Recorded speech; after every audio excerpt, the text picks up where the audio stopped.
Yes.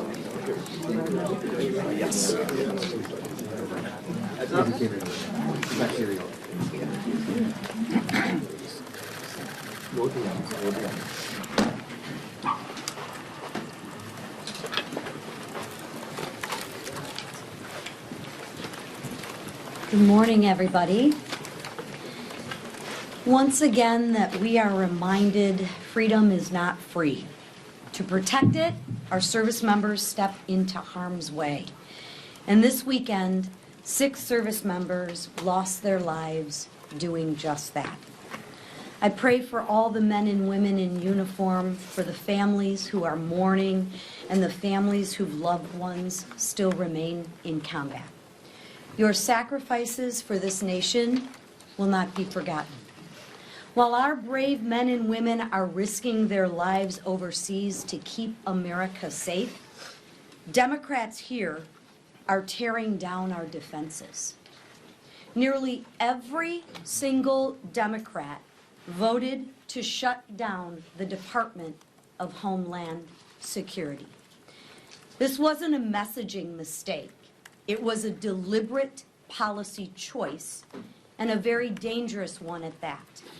Between 2021 and 2024, the Biden administration's open borders allowed more than 380 individuals on the terrorist watch list to be apprehended attempting to cross our borders illegally. We also know that Biden released more than 700 Iranians into the interior of our country after crossing our border illegally. Now, that's just what we know. President Trump didn't waste 1 second cleaning up that mess. Within days of taking office, President Trump got to work deporting Iranian terrorists who had entered under Biden. They weren't overseas, they were here on American soil. The job isn't finished. The threat is real. And when the world's leading sponsor of terrorism is promising retaliation, this is the moment Democrats decide to shut down the very agency created after 9/11 to prevent another attack. Really? I asked them, whatever happened to never forget? Seems like perhaps they have forgotten. And what's their excuse? To shield illegal, violent criminals? I mean, seriously, you can't make this up. Last week, a mother stabbed to death by an illegal alien with a criminal history for over 30 years. The violent criminal is who the Democrats are choosing to protect. In Louisville, a woman was kidnapped and assaulted by a man who should have never been in this country. The violent criminal is who the Democrats are choosing to protect. In North Carolina, a man was brutally tortured in his own home by 2 illegal aliens, one of whom had already been deported. And yes, I will say it again. Those are the violent criminals that Democrats choose to protect. Our service members, law enforcement officers, are doing their duty. They're protecting freedom, and they are protecting American citizens. It's time for Democrats to do their duty. This is no moment for partisan games. This is a moment for patriotism. Reopen DHS, and please reopen it now. With that, I yield to the chairman of the House Foreign Affairs Committee, Brian Mast.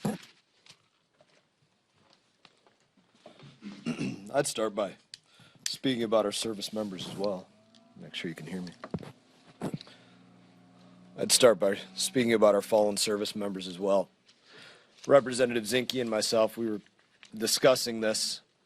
Literally heartbreaking to us, and I mean that it's something that can bring us to tears as we think about TAPS and we think about that crack of a 21 gun salute, and you think about seeing our friends, spouses, families handed flags. You know, when you think about those things, it literally it brings you to tears when you think about old friends. And we have families that are about to go through that. It's a very serious thing for our country. But what our reflection is also about that is that we can't even count the number of friends that we have buried because of the hand of Iran year after year. There's an estimate that 1 in 6 service members that were killed from roughly 2003 to 13, 14, that window, killed by the hand of Iran. Those were our friends. And finally, and that's why the thanks goes to President Trump, finally, we have a commander-in-chief that's willing to say that that comes to an end. We're no longer going to face this imminent threat year after year after year. What does that imminent threat look like? What has it been beyond just the last 4 days? What has it been for the last 40 years or the last couple of years that President Trump decided he needed to act against it? Almost every member of Congress has voted to say that Iran is the largest state sponsor of terror because they're an imminent threat. Almost unanimous votes condemning their continuous support for proxies that are attacking America, our people, our merchant marine fleets, our Navy vessels. Almost unanimous votes condemning that. Almost unanimous votes calling their nuclear program a massive threat to the United States of America. Almost unanimous votes designating the Iran Revolutionary Guard as a terrorist organization. All of those votes, they weren't almost unanimous for no reason at all. They paint a clear picture of what everybody has concluded to be an imminent threat against the United States of America. Year in, year out, Iran has been an imminent threat against us because they have never faced an imminent response until President Trump. What did they face instead? They faced negotiations that told them how much uranium they could enrich, when they could reach a nuclear weapon instead of never. Literally received pallets of cash. That's the difference in the approach that's going on here. How imminent is this threat? 3 U.S. service members killed at Tower 22 a year and a half ago. Imminent threat. Strikes against our bases in Syria and Iraq all through 25. Imminent threat. Lost a fighter jet off one of our carriers in the Red Sea. Imminent threat. All the countless merchant marine vessels that were continually having drones fired at them while being protected by American ships. Imminent threat. And the list goes on and on of the ways that they were constantly attacking us. They wanted to fight every single day. They were looking for the opportunity to have it. I would tell you this, there's the semantics debate. I was just talking to CNN. We were having the semantics debate about battle or war or conflict or combat operations or whatever people are going to call this. I spent years in war. None of us want it. None of us want to see our service members put in harm's way. None of us want to see our service members killed. Iran has proven there is literally no other way to stop them from continually attacking us and all of those things that I listed unless we actually physically stop them. I don't think this fits the narrative of my Democrat colleagues, but it has to be said because it's the continual question. President Trump had the authority to conduct this very limited operation under Article 2 in the War Powers Resolution Act. He's working to get the job done. The limited scope of the operation, destroy every single piece of Iranian military hardware that has been used to reach out and touch the United States of America, our forces in the region, and our allies, or that could be used. Why? Because they have proven that they are an imminent threat and they will use it every single chance that they get. And finally, we have a president that says that comes to an end. No longer. I thank him for his dedication to this mission, and I thank him for the first time, although this is not the purpose of the mission set, for the first time in my lifetime, except for the killing of Qasem Soleimani. The deaths of all my brothers and sisters in arms that I mentioned, the aforementioned, are finally being avenged, and I thank God for that.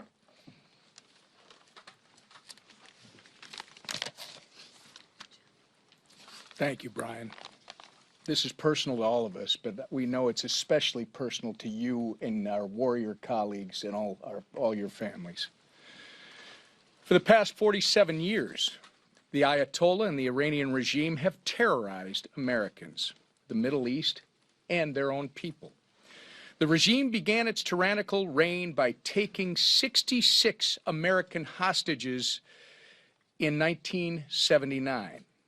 More recently, Iran-backed Hamas terrorists killed 46 Americans and kidnapped at least 12 on October 7th of 2023. Terror attacks, assassination plots, drone strikes. More Americans have been killed by Iran than any other terrorist regime on earth. As long as the Islamic Republic of Iran stands enabled and empowered, the world will never know peace. Over the weekend, as Brian referenced, President Trump said enough is enough. Operation Epic Fury is a bold, decisive, and necessary act of strength against a belligerent and ruthless enemy of freedom. The battle with Iran has been raging for nearly half a century. President Trump is ending it once and for all. While the president displays leadership and strength on the world stage, Democrats here in Congress are doing the exact opposite. We are now in the third week of the Department of Homeland Security shutdown because Democrats would rather play political games than protect the American people. As we speak, there are members of the U.S. Coast Guard, a component of DHS, based in the Middle East. They've been there for a decade. Iran is actively targeting our forces in that region, and Democrats are standing in the way of these American heroes from receiving a paycheck while they risk their lives in defense of our nation. Why? Because they want to stop the president from enforcing our nation's immigration laws. It's sick, it's wrong, and it's dangerous. Now is the time for Democrats to quit grandstanding and start standing with the American people. And with that, I turn it over to our leader, Steve Scalise. Thank you, Whip. We all pray for our men and women in uniform who are carrying out this critically important mission. We mourn the 6 who have lost their lives just in the last few days. But we also recognize the threat that Iran has posed for decades. And Chairman Mast laid it out incredibly well. Chairman Mast, who himself served our country so honorably, but understands that this is a threat that has declared war against America and carried out attack on top of attack on top of attack against our men and women in uniform. Hundreds of service members dead at the bloody hands of the Iranian regime, who is no longer with us, because President Trump finally took the action that many other presidents have contemplated, but ultimately decided to push off to somebody else. And President Trump is the leader, the commander-in-chief, who said, we are going to protect America against evil dictators who chant death to America. And by the way, when they're enriching uranium at weapons grade level, we ought to take them at their word, because that was their intention. For years and years, they were rushing towards a nuclear weapon. And even after the Operation Midnight Hammer decimated parts of their nuclear weapons program, they still went back and started trying to rebuild a nuclear weapons program, continued enriching uranium. They were never going to stop.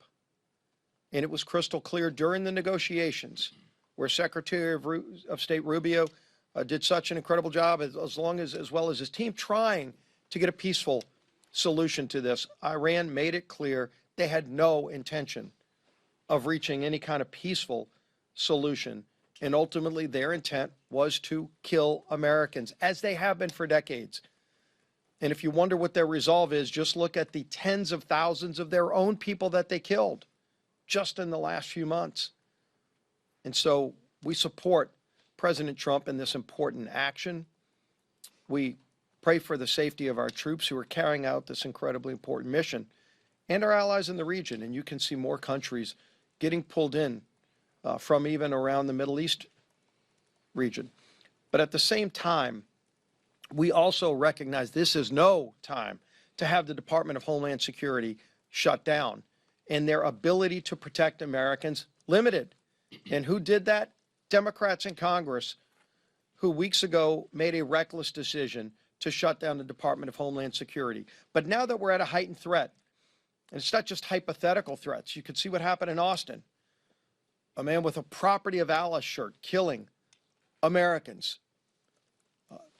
When we saw the open border of Joe Biden, for years letting in people who want to do us harm, people on the terrorist watch list, people from Iran that could do us harm, we need to be more vigilant than ever and have a fully functioning Department of Homeland Security with all the capabilities, cyber capabilities, which right now are dramatically limited because of Democrats' reckless and dangerous action to shut that department down.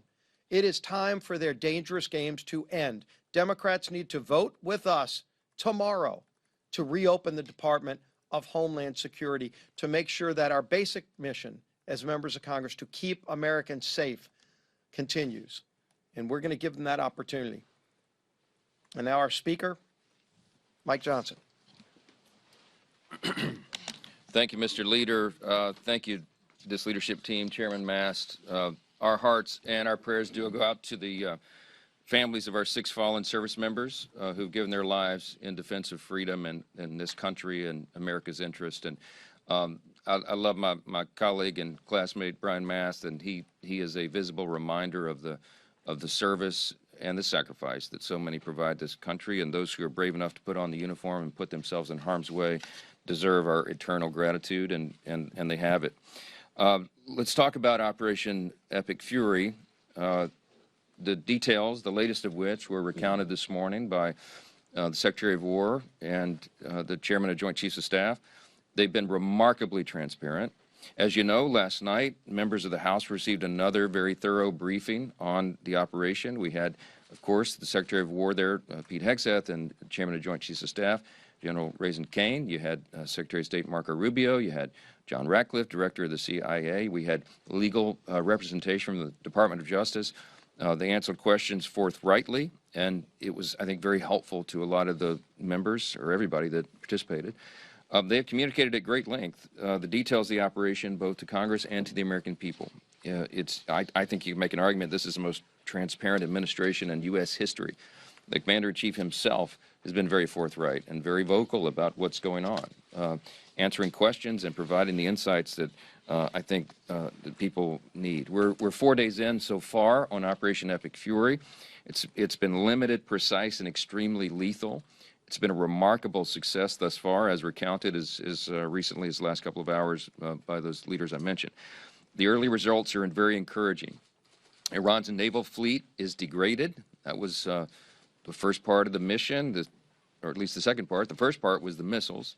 And its missile facilities in Iran and the stockpiles have severely depleted. Its former Ayatollah, the mastermind behind decades of terrorist violence, recounted by Chairman Mast and all of us over the last several days, he is now deceased. The administration has detailed its rationale behind the operation, and it bears repeating. The largest state sponsor of terrorism, Iran and its proxies, have killed more Americans than any other terrorist regime on earth. They are dedicated to it. They have been, and they say the quiet parts out loud. They wanted to wipe Israel off the face of the earth, and they'd like to take us out as well. We're the great Satan in their analogy and their misguided religion, and there was no way to appease them. In defiance of every American president since Jimmy Carter, the Iranian regime has pursued the means to acquire a nuclear weapon so that they could take that madness and that ideology to its full conclusion. Everyone, regardless of political affiliation, should be able to agree that that can never happen, should never happen.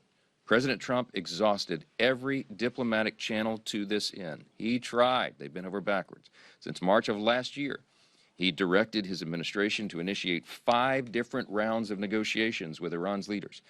Most recently, and along the way, they've offered sanction relief, normalization, And most recently, they even offered nuclear fuel for life if Iran would cease its domestic nuclear program.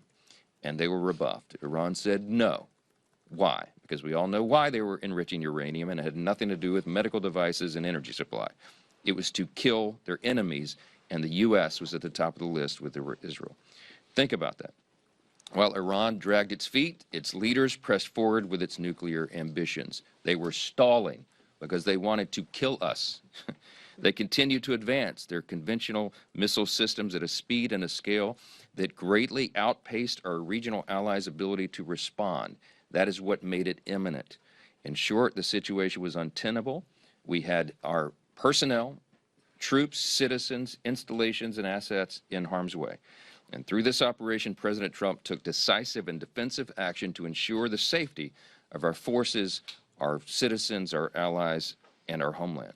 In my estimation, this course of action was necessary, lawful, and effective, and reversing it now would weaken America.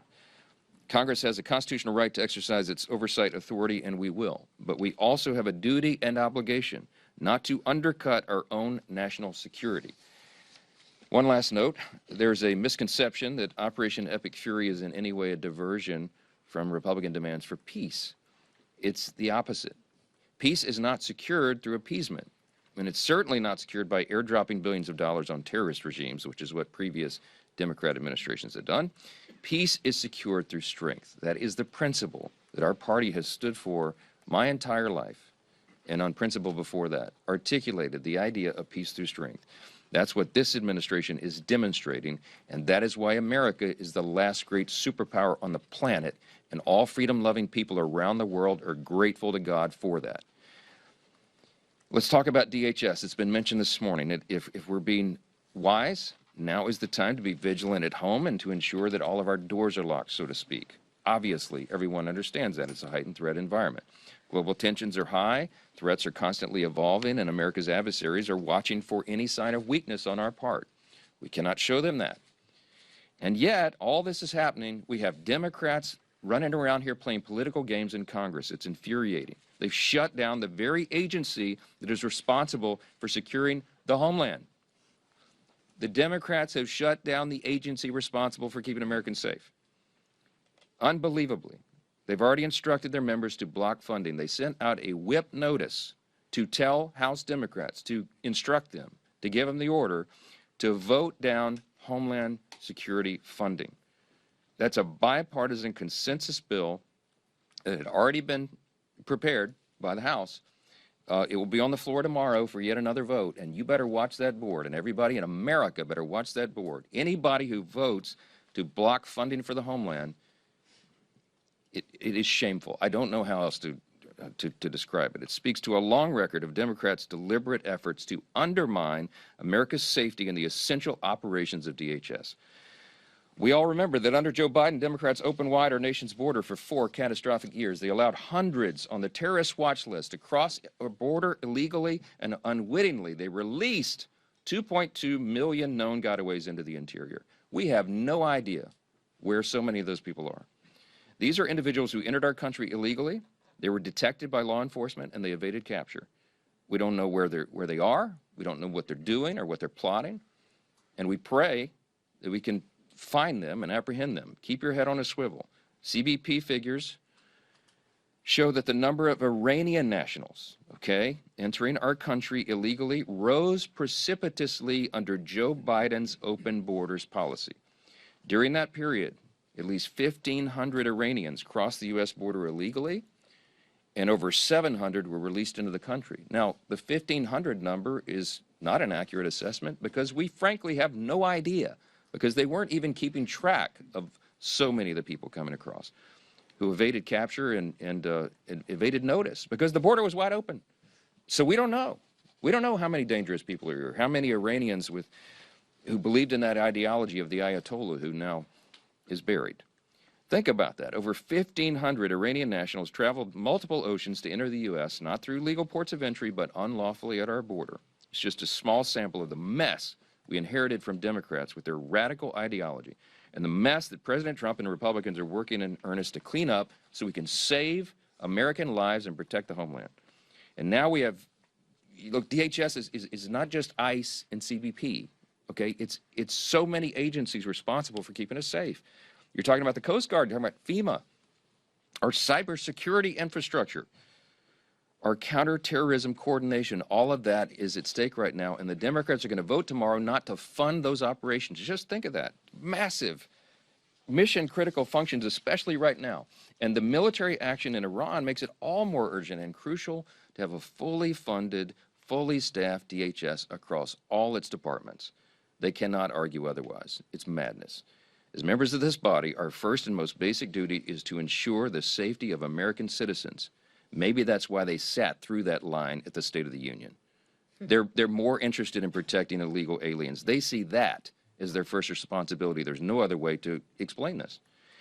If they ever want to correct the impression that their party prioritizes the welfare of illegal aliens over the welfare of American citizens, tomorrow would be a great place to start. But they, again, have sent out a whip notice instructing Democrats to vote down Homeland Security funding. I got to drop the mic right here and walk out of this room. That's all you need to know. But I'll take a few questions. Chad. You obviously don't think that the president needs an authorization from Congress for war.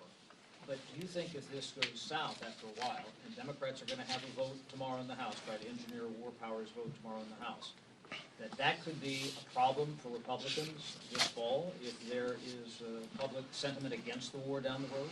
Look, we don't make political decisions at a time like this. We're making decisions that are necessary to keep American citizens and troops safe. That is the first responsibility. Unlike the Democrats, we don't sit around in a back room and decide what's politically expedient. We do what we must do to protect the homeland, and we let the chips fall where they may. And to protect our interests, to protect America First priorities and principles, and that's the people of this great country. And so I trust the American people. I trust that they will evaluate all these things and they will understand that this administration did the right thing.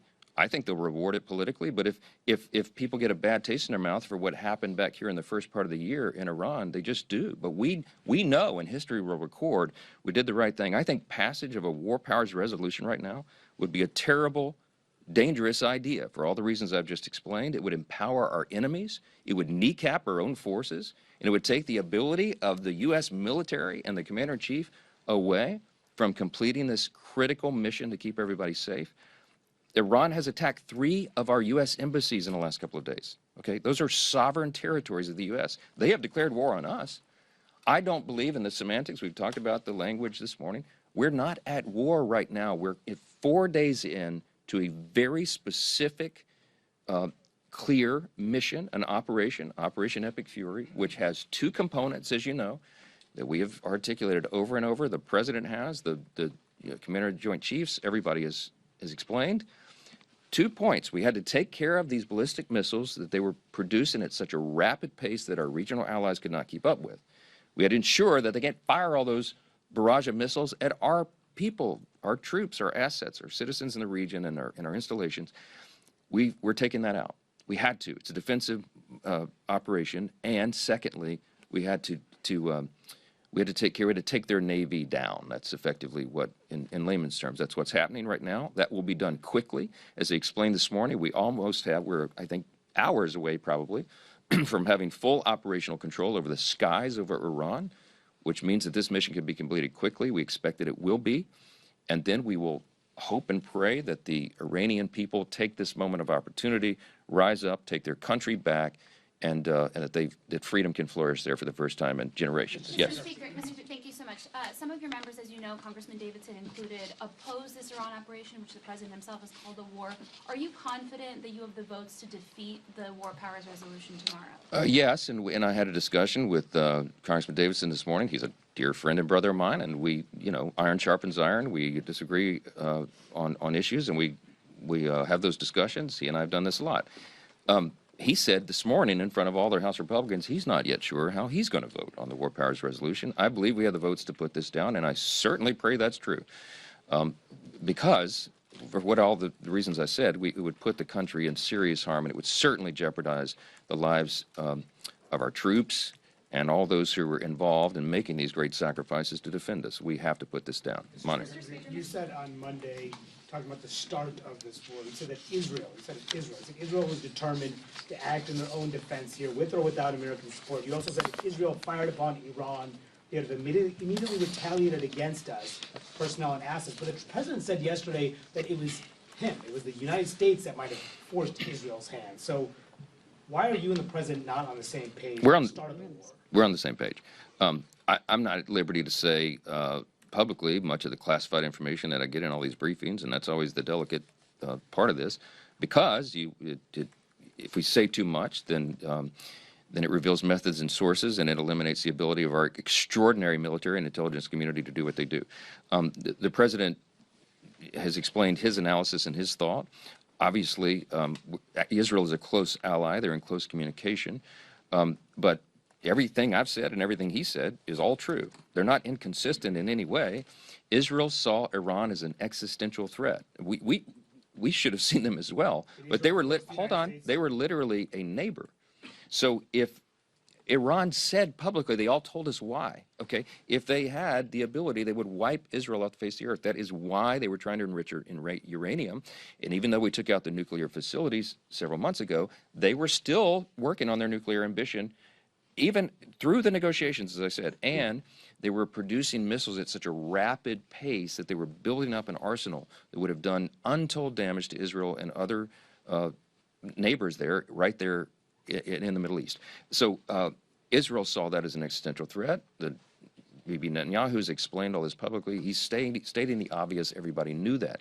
They saw a moment of opportunity. They had to act in their own survival, and we knew and understood, and this has been explained by the Secretary of State, the President, myself, and everybody else. The unclassified part is that if this kinetic activity began, then Iran was determined to hit us, our personnel, our assets, and all that. If the Commander-in-Chief and his administration and our officials waited for all those casualties to be exacted, they would have been drug up here and put through an inquest like you've never seen before, because the Democrats would have had a field day and said, if you had all that exquisite intelligence, why didn't you protect us?